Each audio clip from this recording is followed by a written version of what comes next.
The eagle-eyed among you might notice that I'm wearing a different jacket to the one that I normally wear. By the end of this video, you will find out why. Back in 1995, I was really just starting out and still at the stage where I was more concerned with avoiding mistakes. When you're freelance, you're only as good as your last job.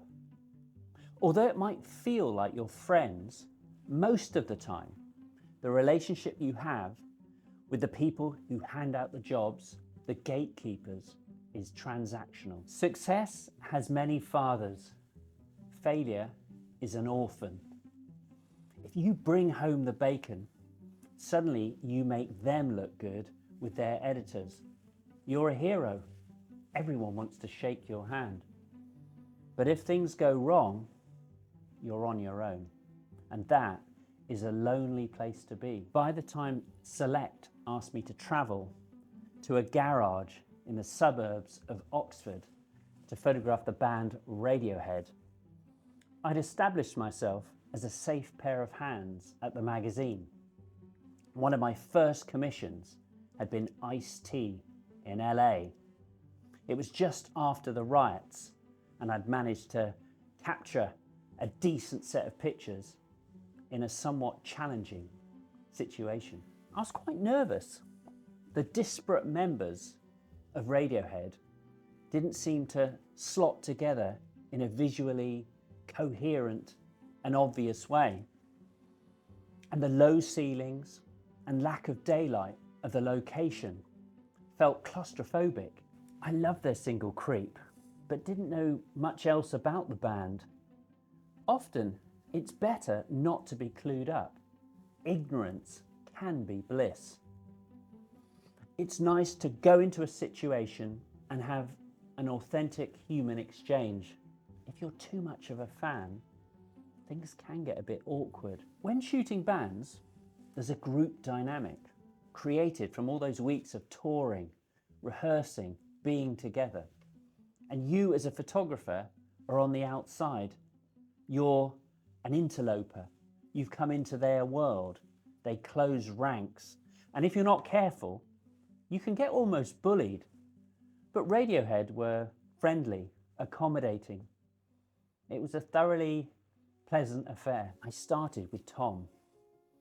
He was reserved, charismatic, inscrutable, but no doubt visually striking.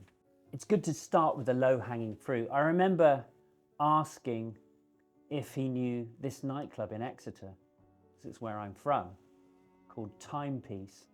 It was kind of pathetic attempt at a connection, but I knew he'd been at university there and he knew the place. So I don't think my opening gambit did any harm. The pictures of him work well. I don't know if I gave him any direction.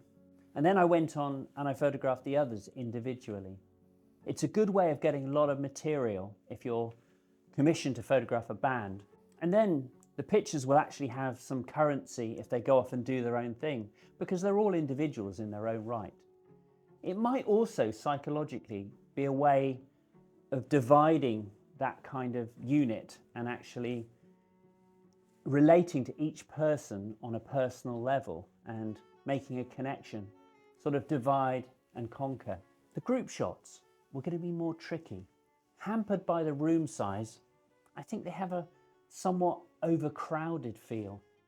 After a lineup shot, a bit like a police identity parade, I put Tom in the middle and arranged everyone around him. My approach back then was all about control, and I was probably quite forceful, bossy, and difficult to work with. In the 90s, Anton Corbijn was the preeminent music photographer, and we were all very much in his shadow, trying to recreate his signature high contrast black and white style.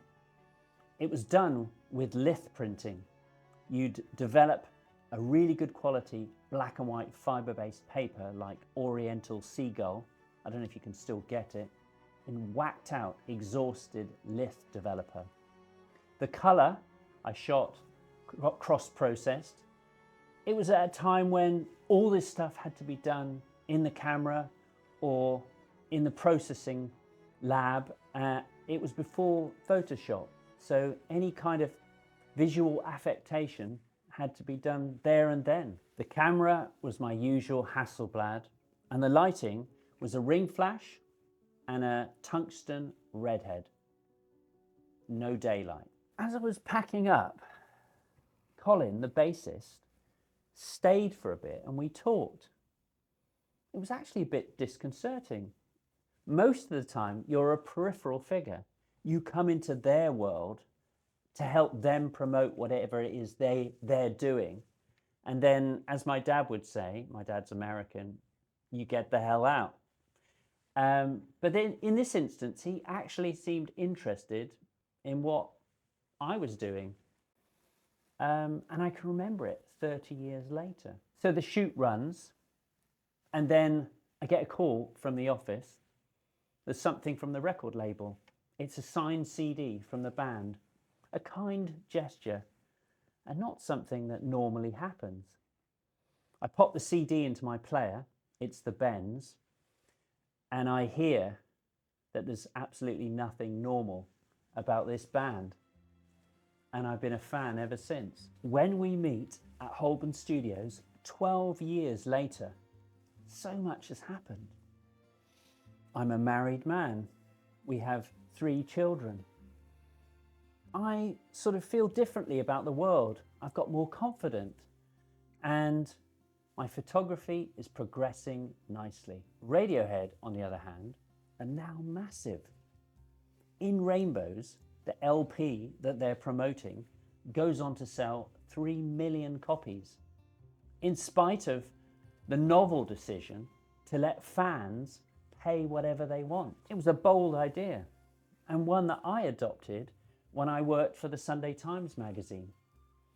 I felt, when asked what my rate was, that suggesting they could pay me whatever they felt I was worth was a way of illustrating my motivation for doing editorial, which wasn't just about money.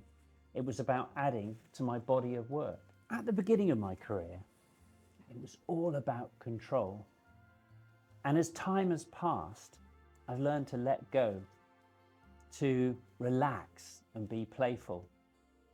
Sometimes my subjects have picked up my cameras and taken a few frames, and I'm good with that.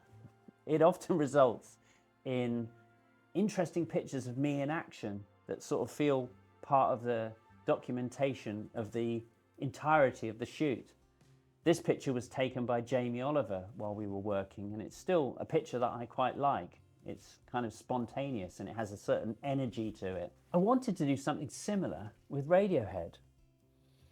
And the idea of them photographing themselves seems a little bit perverse, a little bit meta. When they arrive, I mean, they have that jaded weariness that people have who've been photographed too many times. But it evaporates when I explain my idea. I think they find it a novel one and they can get on board with it. We had a Canon 1DS on a tripod, connected to an infrared shutter release, and also synced with an Octa directly over the top of them with this wonderful block and tackle kind of arrangement that they had at Holborn Studios, which I've always admired and was pleased to get in the photo shoot. Although they all had a go, it was mainly Tom who took the pictures, and they carried on until the memory card was full. I just stood back and photographed the spectacle. Looking at the pictures, they seem infused with an energy that I wouldn't have been able to conjure up had we done a conventional shoot. It was good to see them, and particularly Colin. And after everyone had gone, I noticed he'd left his jacket on the back of one of the chairs in the studio. I emailed the record company, but got no reply. But in fairness, I didn't try that hard. Colin and I are the same size, so the jacket found its way into my clothing kind of collection, and there it stayed for 5 years until I did an article with amateur photographer that I do regularly called When Harry Met. As a joke, at the end of the article, I write, I still have the jacket and I'm reminded of the shoot every time I open my wardrobe. I occasionally still wear it, but if Colin happens to be reading this article and wants it back, I'd be more than happy to oblige. I didn't think for a moment that he would be a reader of amateur photographer. But in a few weeks, I got this reply. Dear Harry, hi, just to say loved your piece on us, and I'm grateful that my jacket found such a good home.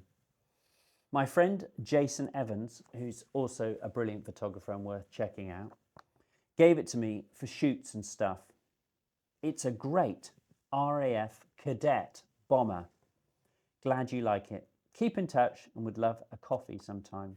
In the correspondence that ensued, I obviously did try to give him the jacket back, but he was adamant and even posted me the liner that goes with the jacket.